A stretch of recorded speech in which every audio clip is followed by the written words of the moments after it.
మనందరి ప్రీతమ నాయకులు యువగలం రథసారథి యువత ఆశాజ్యోతి ఈ రాష్ట్రాన్ని సమూల మార్పులు చేయడానికి విశేషంగా కృషి చేస్తున్న మన యువ నాయకులు మన ప్రీతమ యువనేత తెలుగుదేశం పార్టీ కార్యనిర్వాహక అధ్యక్షులు శ్రీ నారా లోకేష్ గారికి స్వాగతం సుస్వాగతం.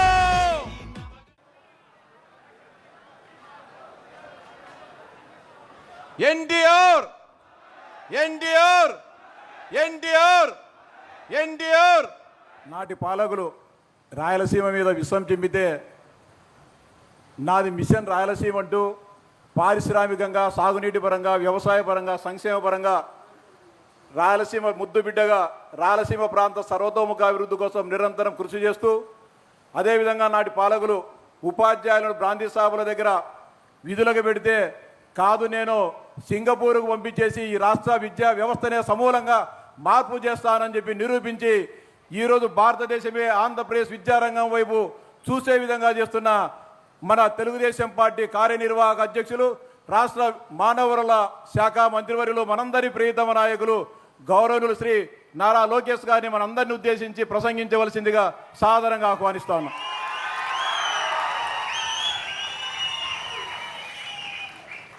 జై తెలుగుదేశం, జై తెలుగుదేశం.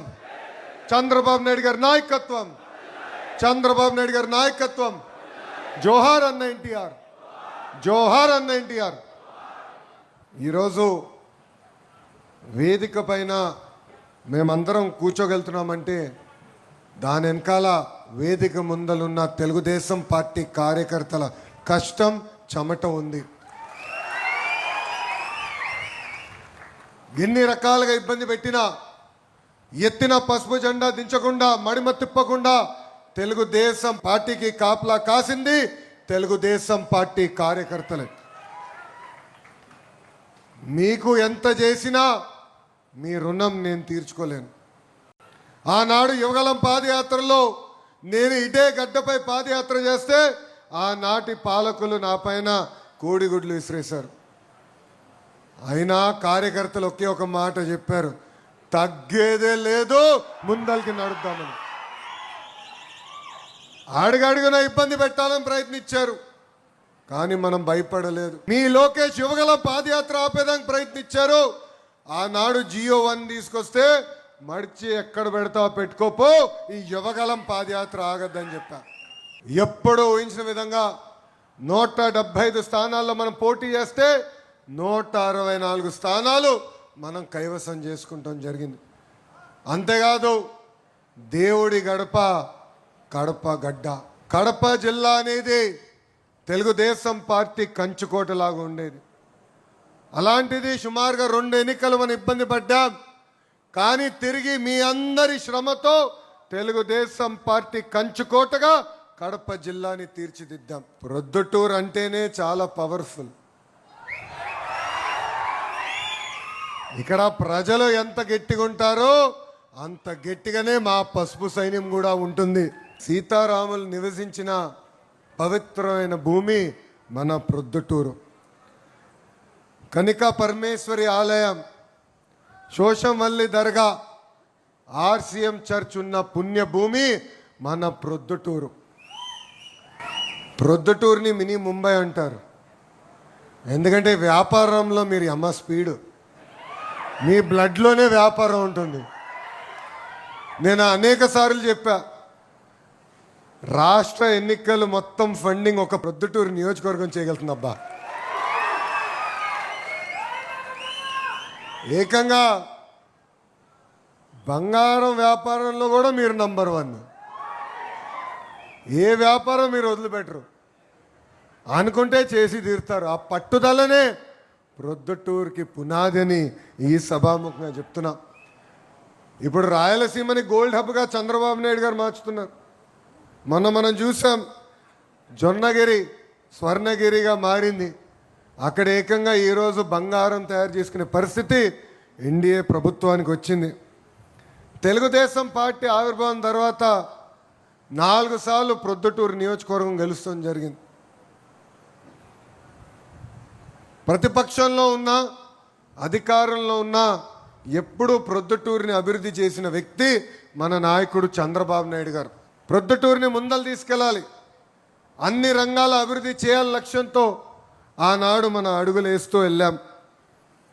మీరందరూ ఒకటే గుర్తుపెట్టుకోవాలి, యువగలం పాదయాత్రలు నేను చెప్పా, రాయలసీమకి క్యాన్సర్ గడ్డ లాంటి వ్యక్తి జగన్మోహన్ రెడ్డి అని. 5 సంవత్సరాల అధికారంలో ఉన్నాడే, కనీసం ఒక్క పరిశ్రమను తీసుకొచ్చాడా? ఒక్క పరిశ్రమ చేత ఎక్స్పాన్షన్ చేపించాడా అని అడుగుతున్నా. ఏమనంటే రాయలసీమ బిడ్డ అంటాడు. ఎంత అన్యాయం ఒక్కసారి ఆలోచించాను. ఆనాడు బ్రాహ్మణి స్టీల్ అనే ఒక కంపెనీ తీసుకొచ్చాడు. ఆ కంపెనీకి సుమారుగా 11,000 ఎకరాలు 18,000 రూపాయలకి ఇచ్చారు. ఇంకొక 3,000 ఎకరాలు 25,000 రూపాయలకి ఆ కంపెనీకి ఇచ్చారు. ఆనాడు మనందరికీ సినిమా చూపించారు. ఆ ఉక్కు ఫ్యాక్టరీ వల్ల 10,000 మందికి ఉద్యోగాలు, ఇండైరెక్ట్గా 1,00,000 మందికి ఉద్యోగాలు వస్తుందని. ఆ ఫ్యాక్టరీ వస్తుంది కనుక ఒబ్బలాపురం గన్లు కూడా ఇస్తున్నామని ఆనాడు చెప్పారు. గన్నులు దవ్వుకున్నారు. కంపెనీ పేరు కూడా రెడ్ గోల్డ్ అని పేరు పెట్టారు. డబ్బులంతా విదేశాలకు పంపించేశారు. ఏకంగా ఒక దొంగ పేపర్ ఉంది, పేపర్ పేరేంటి, దొంగ పేపర్ పేరేంటి, సాక్షిలో కూడా పెట్టుబడి పెట్టారు. అంటే ఎంత అన్యాయమో చూడండి. 14,000 ఎకరాలు ఇచ్చారు. ఒక్క పరిశ్రమను వచ్చిందా? ఒక్కరికైనా ఉద్యోగం వచ్చిందా? స్టీల్ బయటికి వచ్చిందా అని అడుగుతున్నాం. అదే మనం కష్టపడి ఈరోజు పరిశ్రమలు తీసుకొస్తే ఆ పార్టీలో ఒక జంపింగ్ జపాంగ్ ఉన్నాడు. ఎవడో మీకే బాగా తెలుసా బా, మన దగ్గర నుంచే పోయినాడు, అన్నీ అనుభవించి పోయినాడు జంపింగ్ జపాంగ్. అక్కడికి వెళ్ళి పెద్ద మాటలు మాడుతున్నాడు.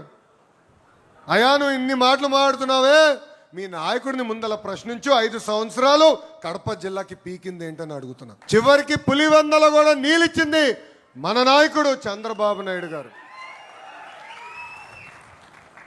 వాళ్ళు మాటలు మాడుతారు. సోలార్ కంపెనీ తీసుకొస్తే ఏదో అన్యాయం జరిగిందంటారు. దాల్మియా సిమెంట్స్ ఎక్స్పాన్షన్కి తీసుకొస్తే ఏకంగా ఆ ఊర్లని తిరిగి మీరు అంగీకరించదని చెప్తారు. ఇన్ఫ్యాక్ట్ అదే నాయకులు అధికారులు ఉన్నప్పుడు ఆ ఫ్యాక్టరీకి లీగల్ నోటీస్ పంపించి ఎందుకు మిమ్మల్ని మూయకూడదని కూడా నోటీస్ ఇష్యూ చేశారు.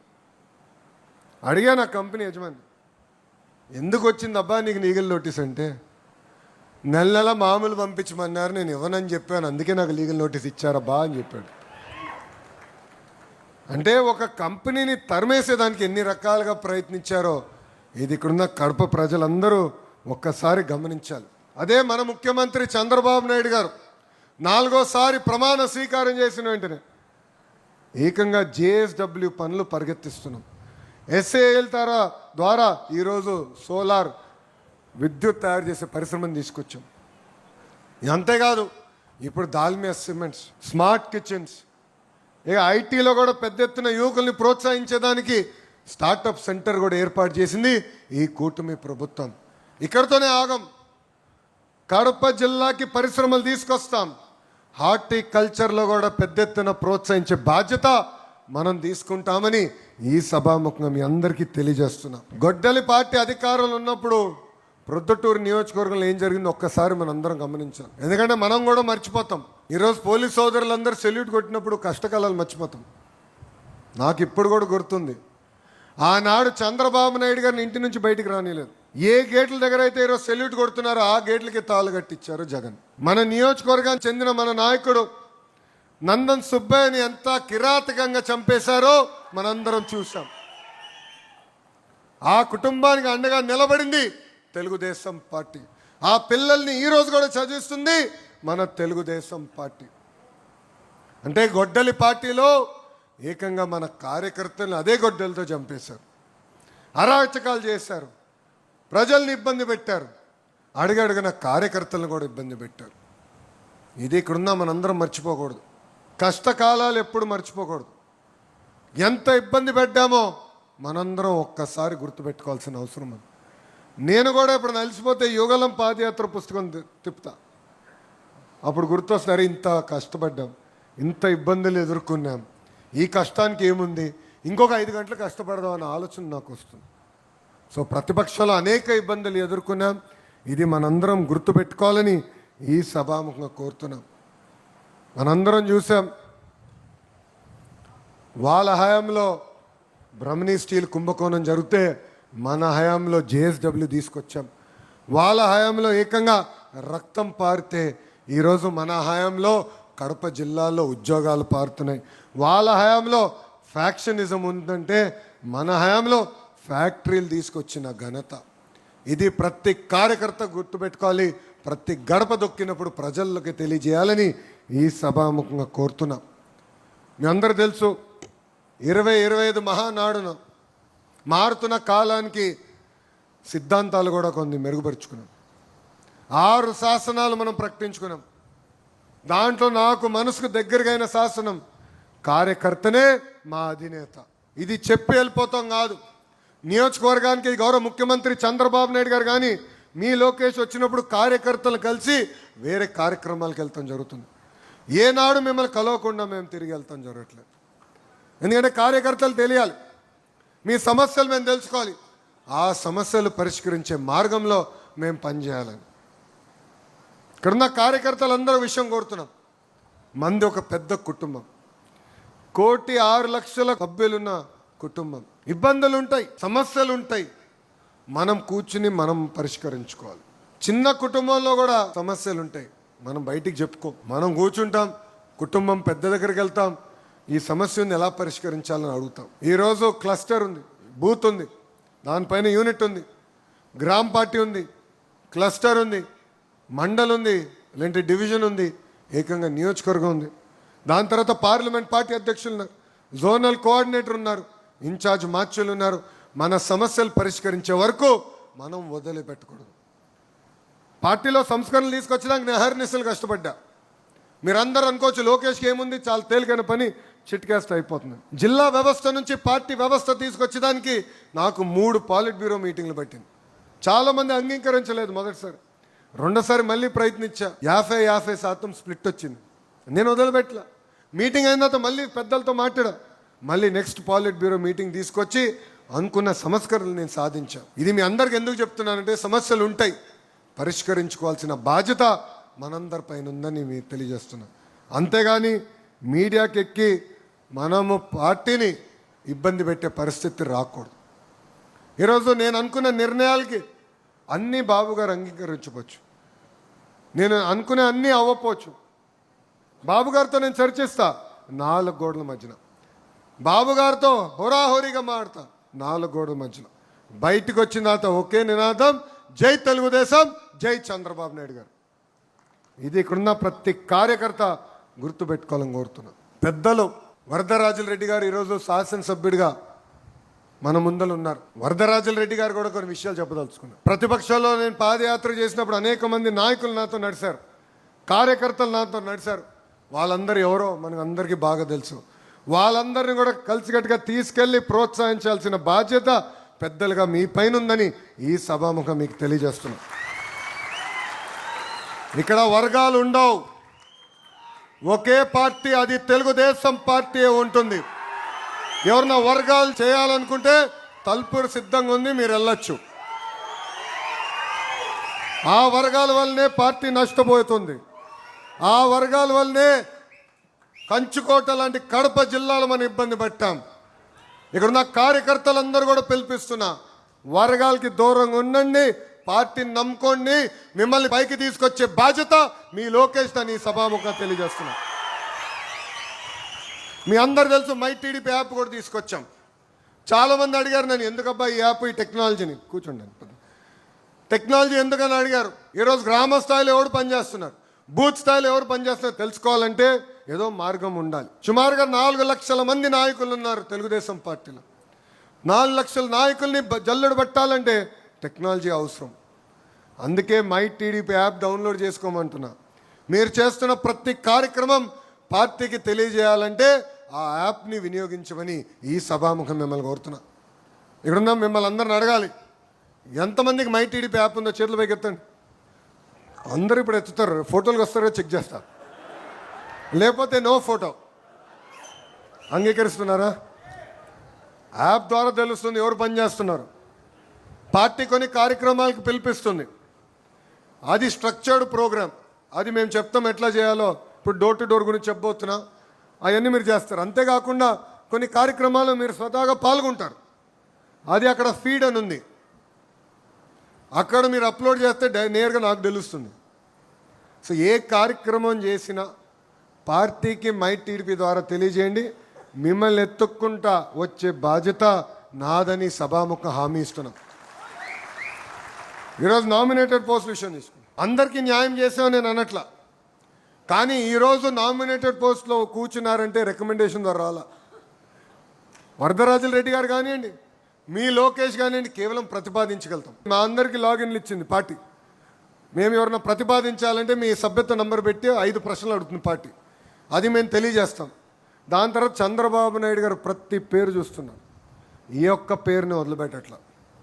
నేను అడిగా గౌరవ ముఖ్యమంత్రి గారు, సార్ ఇంత సమయం గడుపుతున్నారు దీనిపైన, ఇంత సమయం ఇన్వెస్ట్ చేస్తున్నారు, ఎందుకంటే ఒక మాట అన్నారు, 2019లో ఓడిపోయినప్పుడు నేను వెళ్ళా కార్యకర్తల దగ్గరికి.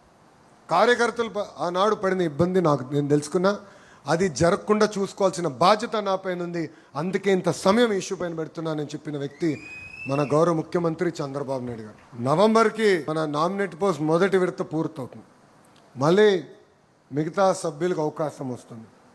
సో ఒక పద్ధతి ప్రకారం పార్టీ నామినేటెడ్ పోస్టులన్నీ భర్తీ చేస్తుంది.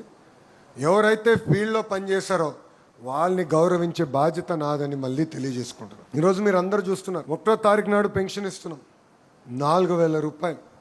భారతదేశంలో ఏ రాష్ట్రం కూడా 4,000 రూపాయలు పెన్షన్ ఇవ్వట్లేదు, మనం ఇస్తున్నాం. తల్లికి వందనం, ఆనాటి పాలకులు ఏం చెప్పారు, ఎంతమంది పిల్లలుంటే అంతమంది పిల్లలకి ఇస్తా అన్నారు, జంప్ దాని తర్వాత. అలాంటిది మనం అధికారంలోకి వచ్చిన తర్వాత ఇంట్లో ఎంతమంది పిల్లలున్నా అంతమంది పిల్లలకి ఇస్తా అని చెప్పాం. మొదటి విడత అంటే మొదటి సంవత్సరం వేసాం. ఈ సంవత్సరం జూలై 24 కల్లా తల్లి అకౌంట్లో తల్లికి వందనం కూడా జమ చేయబోతున్నాం. 3 గ్యాస్ సిలిండర్ ప్రతి ఏడా ఇస్తున్నాం. స్త్రీ శక్తి కింద మహిళలు ఉచితంగా ప్రయాణించే హక్కు కల్పిస్తున్నాం. ఏకంగా మత్స్యకారులకి మత్స్యకార సేవలో డబ్బులు ఇస్తాం. ఆటో వాళ్ళకి ఆటో వాళ్ళ సేవలో డబ్బులు వేస్తున్నాం. మా చేనేత సోదరులతో హ్యాండ్లూమ్ ఉంటే 200 యూనిట్ల కరెంటు, పవర్ లూమ్ ఉంటే 500 యూనిట్ల కరెంటు ఉచితంగా అందజేస్తున్నాం. ఇలా ఇచ్చిన హామీలని ఒక పద్ధతి ప్రకారం నిలబెట్టుకో ముందరికి వెళ్తున్నాం. మీ అందరు చూశారు, ఆనాడు అన్న క్యాంటీన్లు అన్నీ మూసేస్తే ఆ అన్న క్యాంటీన్లు కూడా తిరిగి ప్రారంభించింది కూటమి ప్రభుత్వం. యువకులు పడుతున్న ఇబ్బందులు నాకు తెలుసు. పాదయాత్రలో వాళ్ళందరినీ కలిసా, మిమ్మల్ని కలిసా. వాళ్ళు ఒకటే చెప్పారు, అయా ప్రభుత్వం ప్రైవేట్ రంగంలో ఉద్యోగాలు కల్పించండి మాకు చాలని చెప్పారు.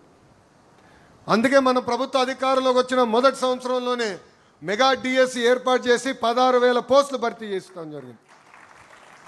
250 కేసులు వేశారు ఆ డిఎస్సి పైన, స్టే ఆర్డర్ ఎక్కడ రాలేదు. 6,000 కానిస్టేబుల్ పోస్టులు భర్తీ చేశాం. ఇప్పుడు ఏకంగా జాబ్ క్యాలెండర్ కూడా విడుదల చేసి 10,000 పోస్టులు ఈ సంవత్సరంలో భర్తీ చేస్తాం. ప్రతి సంవత్సరం జాబ్ క్యాలెండర్ కూడా ఇచ్చే బాధ్యత మేము తీసుకుంటాం. ఈరోజు భారతదేశంలో 100 రూపాయలు పెట్టుబడులు వస్తే 25 రూపాయలు ఆంధ్ర రాష్ట్రం వెతుక్కుంటూ వస్తుంది. పరిశ్రమలు తీసుకొస్తున్నాం, గ్రౌండింగ్ అవుతున్నాయి.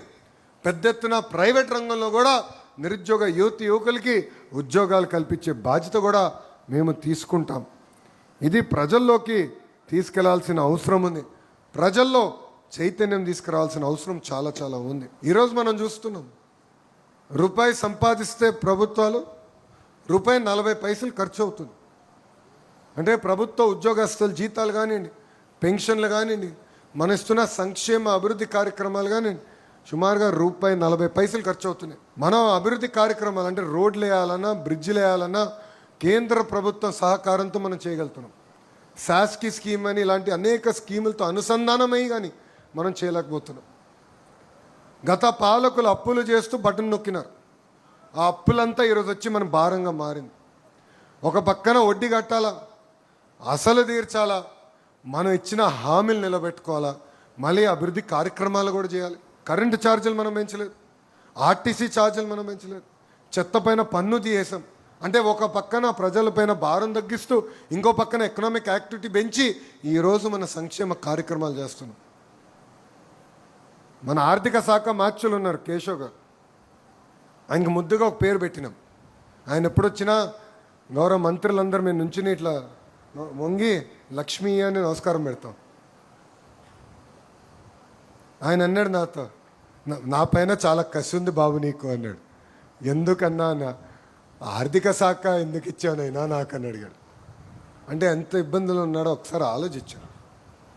చేయాలని తపన ఉంది, చేస్తాం, కానీ ఒక పద్ధతి ప్రకారం చేసుకుంటూ వెళ్ళాలి. దారి తప్పిన రాష్ట్రాన్ని మళ్ళీ సరైన దారిలో మేము పెడుతున్నాం. ఇప్పుడిప్పుడు ఆదాయం పెరుగుతుంది రాష్ట్రానికి. ప్రతి ఏడా 60,000 కోట్ల లోటు బడ్జెట్, 60,000 కోట్ల లోటు బడ్జెట్తో నడుస్తుంది. సో మాకు సమస్యలు ఉన్నాయి. శాఖల్లో కూడా కొత్త స్కూల్ ఏర్పాటు చేయాలంటే 1-2 సార్లు ఆలోచించాల్సి వస్తుంది. సో ఇంకొక సంవత్సరం కష్టపడాలి. ముఖ్యమంత్రి గారు ప్రతి నెల రివ్యూ చేస్తున్నారు మమ్మల్ని. ఒక్క సంవత్సరం కానీ గట్టి కష్టపడితే సమస్యలు మనం అధిగమించుకుని కొత్త పనులు కూడా చేసాక అవకాశం ఉంటుంది. సో ఇక్కడ చాలామంది ఏమనుకుంటున్నారంటే, ఏముందిలే అబ్బా, ఇంకా 10 పనులు చేయి, ఆ స్కూల్ నీకేముంది, నువ్వు మంత్రివి, చిట్కేస్తే అయిపోవాలి కదా, అంత తేలికుంటే నేనే చేస్తా కదా స్వామి. సమస్యలు ఉన్నాయి. ఒక తల్లికి వందనం కింద 10,000 కోట్లు ఖర్చు చేస్తున్నాం. పెన్షన్ కింద 30,000 కోట్లు ఖర్చు పెడుతున్నాం. ఇట్లా ఒక్కొక్క సంక్షేమ కార్యక్రమం తీసుకుంటే 15,000 కోట్లు అవుతుంది. 1,000 కోట్లు కూడా కాదు, 15,000 కోట్లు ఖర్చు అవుతుంది.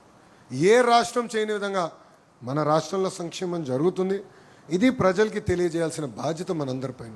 మనం ప్రజలకి గుర్తు చేయాలి. ఆనాడు మాట్లాడాలంటే భయపడే పరిస్థితి, ఆనాడు సోషల్ మీడియాలో పోస్ట్ పెట్టాలన్నా భయపడే పరిస్థితి, ఆనాడు ఇంటి నుంచి బయటికి వెళ్ళాలంటే భయపడే పరిస్థితి. మహిళలపైన గతంలో ఎలాంటి దాడులు జరిగినాయో మనందరం చూసాం. సో ప్రజలకి ఇది తెలియజేయాల్సిన బాధ్యత మనందరిపైన ఉంది. సంక్షేమ అభివృద్ధి 2 జోడెద్దుల బండి, ఆ 2 ముందలు తీసుకెళ్తాం. కానీ లా అండ్ ఆర్డర్ని ఎంత మెరుగుపరిచామో ప్రజలకి తెలియజేయాలని ఈ సభాముఖం మిమ్మల్ని అందరూ కోరుతున్నా. ఎస్ఐఆర్ ప్రక్రియ ఇప్పటికీ చాలా వరకు పూర్తయింది. మిగిలిన ఏంటంటే జాగ్రత్తగా చూసుకోండి. దాని తర్వాత డోర్ టు డోర్ కార్యక్రమం స్టార్ట్ అవుతుంది. డోర్ టు డోర్ కార్యక్రమాలు అందరూ భాగస్వామ్యం అవ్వాలి, ఒక బాధ్యతగా తీసుకోవాలి, కసితో పనిచేయాలి. అప్పుడే మనం ఆశించింది మనం సాధించగలుగుతాం. ప్రభుత్వ కొనసాగింపు అనేది చాలా చాలా అవసరం. మీరు గుజరాత్ చూడండి, ఒరిస్సా చూడండి, ఒకే పార్టీ వరుసగా వచ్చేగల ఏ స్థాయికి అభివృద్ధి చెందారు. మనం చూసాం 2019 నుంచి 24 వరకు ఒక సైకో ముఖ్యమంత్రి దారి తప్పింది రాష్ట్రాన్ని. ఎంత ఇబ్బందులు పడ్డాం, రాష్ట్రం ఎంత ఇబ్బంది పడింది. కరెంటు ఛార్జీలు 6 సార్లు పెంచారు, ప్రజల్ని అన్ని రకాలుగా పీడించారు, చెత్త పైన పన్నేశారు. ఇది ప్రజలకు చెప్పాలి. సో ప్రభుత్వం కొనసాగింపు అనేది చాలా చాలా అవసరం. ఇక్కడ కార్యకర్తలు అందరం భాగస్వామ్యం అవ్వాలి. ఎందుకంటే మన పార్టీలో ఒక జబ్బు ఉందండి, అలక. ఒక కార్యకర్త ఆవేదనతో ఒక పోస్ట్ పెడతాడు, ఆ సమస్యని పరిష్కరించాల్సిన బాధ్యత మనందరిపైన ఉంది. సో బూత్ స్థాయి అయితే బూత్ పార్టీ అధ్యక్షుడు చేయాలి, గ్రామ స్థాయి అయితే గ్రామ పార్టీ అధ్యక్షుడు చేయాలి, మండల స్థాయి అయితే మండల పార్టీ అధ్యక్షుడు చేయాలి. సమస్యలు ఉంటాయని చెప్పారు, కానీ సమస్యలు పరిష్కరించుకోవాల్సిన బాధ్యత మనందరిపైన ఉంది. వ్యవస్థ ఉంది, మీకోసం పనిచేస్తున్నాం. ఏ సమస్య చిన్నది కాదు, ఏ సమస్య పెద్దది కాదు. సమస్య ఉంటే అది పరిష్కరించుకోవాలి. కూర్చుందాం, ఓర్పు సహనంతో మన సమస్యలు మనమే పరిష్కరించుకోవాలి. కానీ అలిగి ఇంట్లో పడుకుంటే నష్టపోయేది మనమే. 5 సంవత్సరాలు నరకం అనుభవించాం, 5 సంవత్సరాలు ప్రాణహానితో బతికాం. మళ్ళీ అదే పరిస్థితి వస్తుంది. ఇది మనందరం గుర్తుపెట్టుకోవాలి. ఈరోజు జనసేన పార్టీ ఉంది, ఇంకో పక్కన భారతీయ జనతా పార్టీ ఉంది. మన 3 పార్టీలు కలియక ఆంధ్ర రాష్ట్ర అభివృద్ధి కోసం, ఆంధ్ర రాష్ట్ర ప్రగతి కోసం ఆంధ్ర రాష్ట్రాన్ని ముందలు తీసుకెళ్ళాలి. సో మన కుటుంబం కాస్త కొంచెం పెద్ద కుటుంబం. జనసేన ముసుగులో ఎవరో ఒకరు మనం తిట్టాడు, వైకాపోలు తిడతారు. జనసేన అని పేరు పెట్టుకుని ఆ రంగులు పెట్టుకుని మనని తిడతారు. మనకు ఆవేదన వచ్చి మనం తిడతాం, అంటే మన మధ్య చిచ్చు పెడతాం. లేదంటే భారతీయ జనతా పార్టీ ముసుగులో మనం తిడతారు, లేదంటే మన ముసుగులో వాళ్ళని తిడతారు. అంటే మన మధ్యలో ఐక్యత లేకుండా చేయాలని ప్రయత్నిస్తారు. కానీ మీ అందరూ ఒకటి చెప్తున్నా, ఏది ఏమైనా ఈ 3 పార్టీలు కలిసికట్టుగా ఉంటాయి, కలిసికట్టుగా రాష్ట్రాన్ని అభివృద్ధి చేస్తాయి. ఇది నేను ఎందుకు చెప్తున్నానంటే, ఇండియా టుడే కాన్క్లేవ్కి వెళ్ళగా మొన్నటిగా దాని ముందర దానికి వెళ్ళా. అక్కడ వాళ్ళు అడిగారు 29 మీరు కలిసే పోటీ చేస్తున్నారంటే, ఎస్ 29 మేము కలిసే పోటీ చేస్తున్నాం అని చెప్పా. ఆ వీడియో మా పవన్ అన్న చూశారు. అన్న చూసిన తర్వాత నాకు ఫోన్ చేసి, అరే 3 టర్మ్లు అంటే నువ్వు 1 టర్మ్ అంటున్నావు ఏంటినా అన్నాడు. అన్న నేనేదో అక్కడ అడిగిన ప్రశ్న సమాధానం చెప్పా. 100% 3 కాదు 5 టర్ములు కలిసికట్టుగా పోటీ చేద్దాం, ఆంధ్ర రాష్ట్రాన్ని కలిసికట్టుగా నంబర్ 1 చేద్దాం అని చెప్పాను. ఈరోజు ప్రధానమంత్రి గారు కూడా అహర్నిశలు కష్టపడుతున్నారు. మనం అడిగిన అన్ని కోరికలు ఆయన తీరుస్తున్నారు. విశాఖకు ప్రైవేటీకరణ చేయొద్దన్నాం, చేయలేదు. విశాఖకి రైల్వే జోన్ మనం ఇచ్చారు. అనంతపూర్కి ఏకంగా ఫైటర్ జెట్లు తయారు చేసే పరిశ్రమలు ఇవ్వండి అంటే ఇచ్చారు. బీపీసీఎల్ రిఫైనరీ ఇవ్వండి అంటే ఇచ్చారు. ఇట్లా అడిగిందంతా ఒక సిస్టమేటిక్గా ఆయన చేసుకుంటూ వెళ్తున్నారు. ఈరోజు మన ఇంత ఆర్థిక ఇబ్బందులున్నా మనం సంక్షేమ అభివృద్ధి చేయగలుగుతున్నాం అంటే దాని వెనకాల కేంద్ర ప్రభుత్వం సహకారం కూడా చాలా చాలా ఉంది. ఇది మనందరం గుర్తుపెట్టుకోవాలి. 3 పార్టీ కలయిక కేవలం రాష్ట్రానికే కాదు దేశానికి కూడా చాలా అవసరం. ఎందుకంటే right time, right person, right leader. ఈరోజు నరేంద్ర మోడీ గారు ప్రధానమంత్రిగా, గౌరవ ముఖ్యమంత్రి చంద్రబాబు నాయుడు గారు ముఖ్యమంత్రిగా మనం నడిపించగలుగుతున్నారు. కనుకనే మనకు సమస్యలు లేకుండా ముందరికెళ్తున్నాం. ఇది దయచేసి ఇక్కడున్న కార్యకర్తలందరినీ గుర్తుపెట్టుకోవాలని ఈ సభాముఖంగా మీ అందరు తెలియజేసుకుంటూ కలిసికట్టుగా పనిచేద్దాం. నాడు నేడు ఎప్పుడు నా నినాదం ఒకటే, కార్యకర్తనే మా అధినేత. సో మీకు అందుబాటులో ఉంటాం, మీ సమస్యలు పరిష్కరిస్తాం, అహర్నిశలు కష్టపడతామని ఈ సభాముఖంగా మీ అందరు తెలియజేసుకుంటూ 2-3 విషయాలు. ఒకటి, 2019 ముందల ఎవరైతే ఉపాధి హామీ నీరు చెట్టు కింద పని చేశారో మీరు మీ ఇంట్లో కూర్చుని డబ్బులు రాలేదంటే నాకు తెలీదు స్వామి. ఒక వ్యవస్థ ఉంది పార్టీ ఆఫీస్లో, అక్కడ శ్రీకాంత్ అని ఒక వ్యక్తి ఉన్నాడు. బిల్స్ అని ఇవ్వండి, పెండింగ్లో 5-10% ఉంది, అది యుద్ధ ప్రాతిపదికంగా క్లియర్ చేసే బాధ్యత నేను తీసుకుంటాను. రెండోది, కేసులు. చాలామంది కేసుల విషయం మర్చిపోతున్నారు. అధికారంలోకి వచ్చా కనుక ఎవరో సెల్యూట్ కొడుతున్నారులే, ఏమవుతుంది అనుకుంటే మళ్ళీ ఇబ్బంది పడతాం. కరెక్ట్గా ఎలక్షన్ టైంకి వచ్చేగాలి ఎలక్షన్ కమిషనర్లు కేసులు తీస్తారు. ఆ కేసులని దొంగ కేసులు, చేయని నేరాలపైన మన పైన కేసులు పెట్టారు. నా పైన కూడా పెట్టారు స్వామి 23 కేసులు. 23 కేసులు కానీ ఉన్నాయా? ఎక్కువ ఉన్నాయా? ఇక్కడ ఎవరికైనా ఎన్ని ఉన్నాయబ్బా? ఎన్ని? 23 ఉన్నాయి. 24 అంటే 24 ఉన్నాయంటావు. 23? Very good. సో ఒక్కరే ఉన్నారు 23 కేసులు. SC/ST కేసు పెట్టారు నా పైన. SC/ST case, attempt murder case, ఏకంగా ట్రాక్టర్ ర్యాష్ డ్రైవింగ్ కేసు కూడా పెట్టారు. ట్రాక్టర్ని ర్యాష్ డ్రైవింగ్ చేయొచ్చని నాకు తెలియదు, ఆ కేసు కూడా పెట్టారు. అంటే ఎన్ని రకాల ఇబ్బంది పెట్టాలో పెట్టారు. పార్టీలో ఒక వ్యవస్థను పెట్టాం. పార్టీ ఆఫీస్కి రాండి, అక్కడ ఒక వ్యవస్థ ఉంది మీకోసం పనిచేస్తుంది. ఎందుకంటే ఇప్పటివరకు మా దగ్గర ఉన్న సమాచారం మేరకు సుమారుగా 3000 ఎఫ్ఐఆర్లు ఉన్నాయి. దాంట్లో 30,000 మంది పేర్లు, యూనిక్ పీపుల్ పేర్లు, 30,000 మంది కార్యకర్తల పేరుంది. 80% ఇప్పటికీ క్లియర్ అయింది, 20% పెండింగ్. దయచేసి నిర్లక్ష్యంగా వివరించదు కేసుల ఇష్యూ అని నేను ఈ సభాముఖం మిమ్మల్ని అందరినీ కోరుకుంటూ అహర్నిశలు కష్టపడదాం, ప్రతి గడప దొక్కుదాం, ప్రతి బూత్ గెలిస్తే నియోజకవర్గం గెలుస్తాం. నేను 91,000 మెజార్టీతో మంగళగిరి గెలిచిన, కానీ 20 బూతుల్లో ఇప్పటికీ నాకు మైనస్ ఉంది.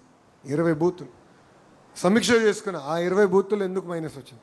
నాయకత్వమా, మన ప్రవర్తననా, దేనివల్ల ఇబ్బంది పడుతున్నానని నేను సమీక్ష చేసుకున్నా.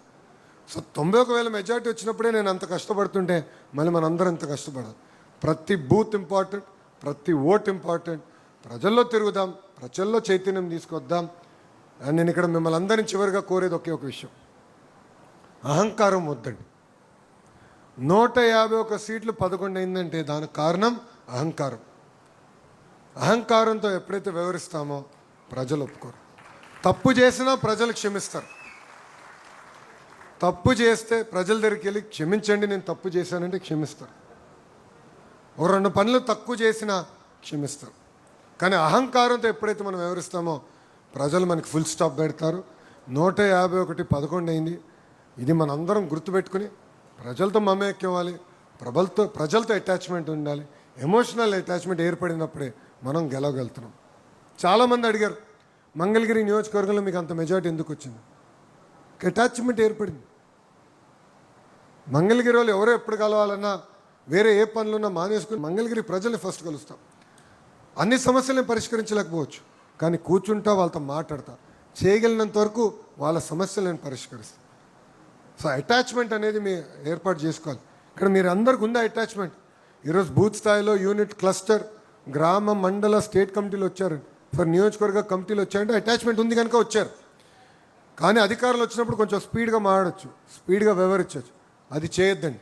అధికారంలో ఉన్న ప్రతిపక్షంలో ఉన్నట్టే ఆలోచించండి, అట్లనే పనిచేద్దామని ఈ సభాముఖం మీ అందరికీ తెలియజేసుకుంటూ అహర్నిశలు కష్టపడదాం, పార్టీ కోసం పనిచేద్దాం. అంతేకాకుండా ఒక చిన్న విషయం మర్చిపోయాను, కార్యకర్తల ఆరోగ్యం చూసుకోవాల్సిన బాధ్యత నా పైన ఉంది. ఇక్కడ ఏం జరుగుతుందంటే క్లస్టర్ యూనిట్ వాళ్ళు ట్రైనింగ్కి వచ్చారు, రక్త పరీక్షలు చేయించాం. ఆ రక్త పరీక్షలు చేసినప్పుడు 75% మంది ఐదర్ షుగర్ ఫ్యాక్టరీ అయ్యారు, లేదంటే సాల్ట్ ఫ్యాక్టరీ అయ్యారు, లేదంటే ఆయిల్ ఫ్యాక్టరీ. ఆయిల్ అంటే కొలెస్ట్రాల్, సాల్ట్ అంటే బీపీ, షుగర్ డయాబెటీస్. సో 75% మంది ఏదో రకమైన ఫ్యాక్టరీ అయ్యారు. సో మీ ఆరోగ్యం కూడా కాపాడుకోవాలి స్వామి. సో ఇప్పుడు రాష్ట్ర వ్యాప్తంగా రక్త పరీక్షలు ఏర్పాటు చేయాలని నిర్ణయం తీసుకున్నా. సిస్టమేటిక్గా పైలట్లు జరుగుతున్నాయి. మీ వివరాలు వచ్చిన తర్వాత డైట్ మారాలా, ఎక్సర్సైజ్ చేయించాలా, అవసరమైతే మందులు కూడా ఉచితంగా అందించే బాధ్యత తెలుగుదేశం పార్టీ తీసుకోబోతుంది. కానీ రక్త పరీక్షలు మీరు చేయించుకోవాలి. అదో పెద్ద పంచాయతీగా ఉంది నాకు. మా మంగళగిరిలోనే నాకు సినిమా చూపిస్తున్నారు మా వాళ్ళు. అనామ ఎప్పుడు చేయించుకోలేదు, ఇంజక్షన్ అంటే నాకు భయం. కానీ చేయించుకోవాలి కదా, ఆరోగ్యం ఎలా ఉందో తెలుసుకోవాలంటే రక్త పరీక్షలు చాలా చాలా అవసరం. సో మీ సహకారం ఉండాలి. మీ ఆరోగ్యం నా బాధ్యత అని గౌరవ ముఖ్యమంత్రి గారు, మన జాతీయ అధ్యక్షులు వారు చెప్తాం జరిగింది. సో ఆ కార్యక్రమంలో కూడా మీ సహకారం ఉండాలని ఈ సభాముఖం మీ అందరు తెలియజేసుకుంటున్నాను. చివరిగా కార్యకర్తలందరినీ కలుస్తా, తోపులాట వద్దు. 1 గంట కాదు, 2 గంటలు కాదు, 3 గంటలైనా కార్యకర్తల్ని కలిసిన తర్వాతనే నేను తిరిగి వెళ్తా. ఏ కార్యక్రమాలు అయితే చేయాలనుకున్నా అన్నీ చేసుకున్నా. దాల్మే సిమెంట్ అయిపోయింది, స్కూల్ సర్ప్రైజ్ విజిట్ అయింది. మన సుధాకర్ యాదవ్ గారిని కూడా వెళ్ళి కలిసాను, ఎందుకంటే వాళ్ళ తల్లిగారు చనిపోయారు. వెళ్ళాను. ఇంకా నాకు వేరే ఏం పని లేదు ఈరోజు. మిమ్మల్ని కలిసిన తర్వాతనే తిరిగి అమరావతికి వెళ్తా. సో కంగారు పడద్దు, తోపులాట వస్తుంది. ఓకేనా? అందరికీ నమస్కారం. జై తెలుగుదేశం, జై తెలుగుదేశం. చంద్రబాబు నాయుడు గారి నాయకత్వం, చంద్రబాబు నాయుడు గారి నాయకత్వం. జోహర్ అన్న ఎన్టీఆర్, జోహర్ అన్న ఎన్టీఆర్. జై హింద్, జై హింద్. థ్యాంక్ యూనా, అందరికి నమస్కారం.